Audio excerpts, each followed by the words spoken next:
Well, we're here to discuss 25 years on the Sugarcube video, directed by Phil Morrison, starring Yo La Tengo, David Cross, and Bob Odenkirk. We're joined by Yo La Tengo and John David. Ennis. Don't forget John Ennis. That's right. He's key as the record executive, really a scene stealer. Can you talk a little bit about his involvement and how that came to pass? Yeah, hang on. I'm having trouble with my headphones and my helmet. Yes, John. God damn it! I mean, why do they make them like that? John, John was a mainstay of Mr. Show, and I don't know who came up with the idea or who wrote the script, but I mean, it was obviously perfect for John. Ventura. Was it Phil? Joe Ventura. Joe Ventura. Okay, yeah. So Joe, yeah, when we got that stuff, we're like, oh, this has got to be Ennis. I mean, he excels at that. Nobody has a grander, louder baritone than John Ennis, and although I've heard James go off, and that can certainly be jarring. But it would have been weird to ask James to do double duty like that, and Phil would have had to do like split screen, and it's Wow. yeah. So John, Gotta go back and redo this video. yeah. And I'm also psyched about the idea that we're going to recreate it. That's really fun. It'll be interesting to see how that works 25 years from in, and we'll do it again 25 years later. Oh yeah. So we, as of today, literally today, have come into possession of a digitized version of the director's cut of the video, which you guys may not have seen for a really long time.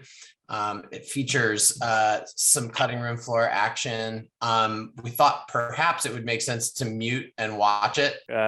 Sure. I wasn't aware there was a director's cut. I don't remember signing off on that. I don't have my legal representation here. I mean, they're usually here, but oh, Jesus Christ. I'm so sorry, guys. This just makes no, hang on a second. They should make a bike helmet with the headphones built in, right? Doesn't that make sense? I mean, this just doesn't make sense to me. Okay, see, here we go again. All right. You scared of making money?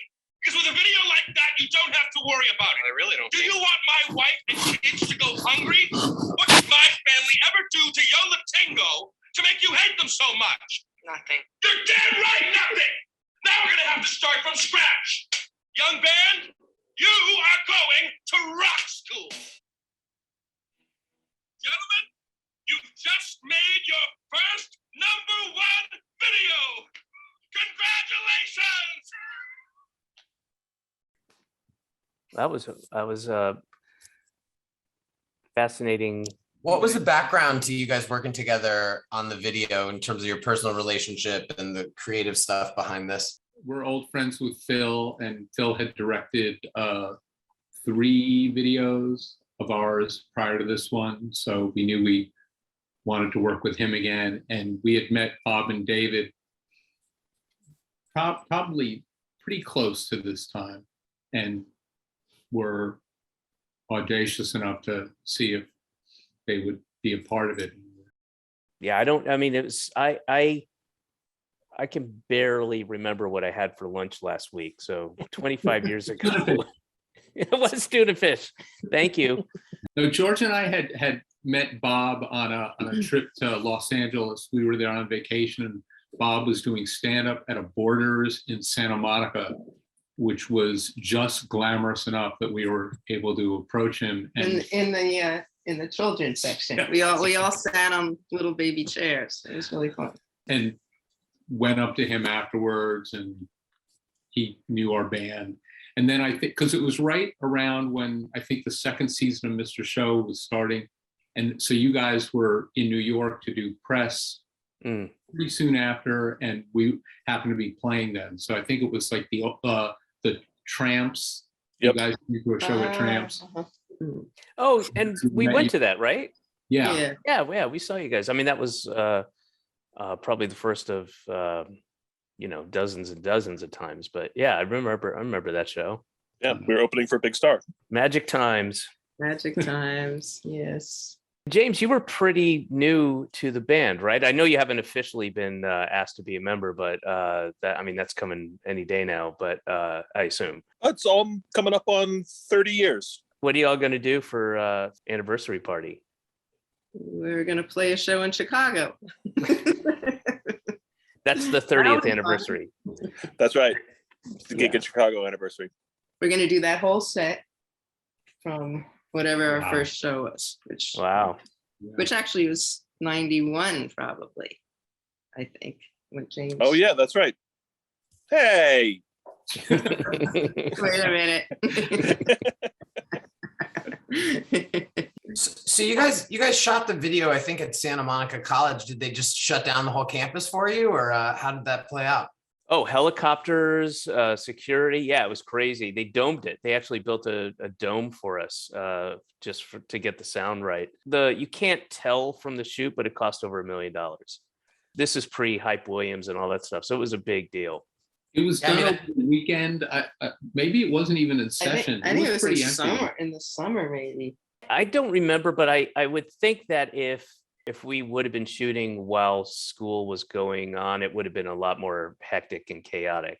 Yep. Did we shoot that in 1 day or over 2 days? 2 days. 2 days, yeah. Oh, right, because we also did the Yeah. boardroom stuff separately too. Yeah. That's right. The office where John was screaming at us. Where was that? Probably an agency somewhere. Maybe Phil, somebody. I It know looked- it's near the Barney Greengrass, wherever. Oh yeah, right. Oh, so that wasn't it. Yeah, it's probably CA or Greengrass or ETA or. One thing that jumps out at me from the video, not to ask you to speak to the form, but the mix of ancillary audio to the song itself and in carrying the narrative is pretty unique and something that we've seen much more of since. Was that something Phil brought to the table? The talking. I don't remember where that came about. I think I don't know. I feel like we just were going to do it and then we'd worry about how it would be a video later. We kept trying to get rid of the song, but not really pro that. Was that just a loop on the instrumental section? on the long version, yeah. But I don't remember. I think we were just there. I mean, there's a lot of dialogue and. Well, it was all. I mean, we just there was like an actual script, and there was scenarios, and the idea was that Bob and I would, improvise stuff, and then y'all would kind of play along. So I guess the assumption was, yeah, you're gonna dip in and out of the audio. I'm sure we had the idea going in that we didn't mind trampling on artistic genius of the song to make this thing funny. But there's a huge backlash. I mean, it was a big deal, and several countries, even a couple nation states, there was an insurrection in I want to say Guyana, French Guyana. People were not happy with it. It was a big deal, and it caused a lot of some deaths and some hurt feelings. Those were different times. Yeah, it was more innocent back then. It was before 9/11 when America lost its innocence. Remember how innocent we were as a country? Yeah, exactly. David, did you and Bob stay in character in a sort of method approach on set? Not just on set, but off set. I mean, Bob and I both, before shooting that, spent a little over 3.5 weeks at a real rock school. It was for children, but we did it nonetheless. And I immersed myself in central England to really refine that accent and get it pitch perfect. I don't know if you could tell, but that is a perfect English accent. And that's why we had to delay shooting. That was supposed to be shot several months prior to we actually shooting it, but Bob and I were insistent upon nailing this, getting it right, and if that's what it requires, that's what it requires, and again, it cost a lot of money. Bob, I'm much more of kind of a simpler taste kind of person. I don't need a lot of fancy stuff, but Bob, flies first class, and he stays at 5-star hotel rooms with adjoining rooms that have buttons, and you press it and the butler comes, and private planes and things with helipads. He will only stay in a place with a helipad. So that drove up the cost a bit too. And, and of course, Ira's famous nut allergy made things a little difficult. I think this is a good time to also thank Matador for being so supportive. I think a different label wouldn't have given us that budget. But no, well, don't forget, Merge asked, they were going to double it. And they said, we'll give you $2 million, if you drop Matador, sign with Merge. Then Secretly Canadian got into the mix, and then Yes. and Twin Tone was a strange, but Twin Tone came in, and it was very strange. They had different ideas, but it was interesting. Well, we were loyal, I can't hear you. Oh, I'm sorry. Yeah, I'll have to speak up because it's. Oh, I just said we were loyal to Matador despite all the money being thrown at us. Do you feel like this was a breakthrough moment for music education? What the fuck kind of question is that? I mean, honest to God, this is bullshit. Sorry. I mean, I'm not sorry. It's like, I'm not gonna sit here and do this shit. This is absolutely. There you go.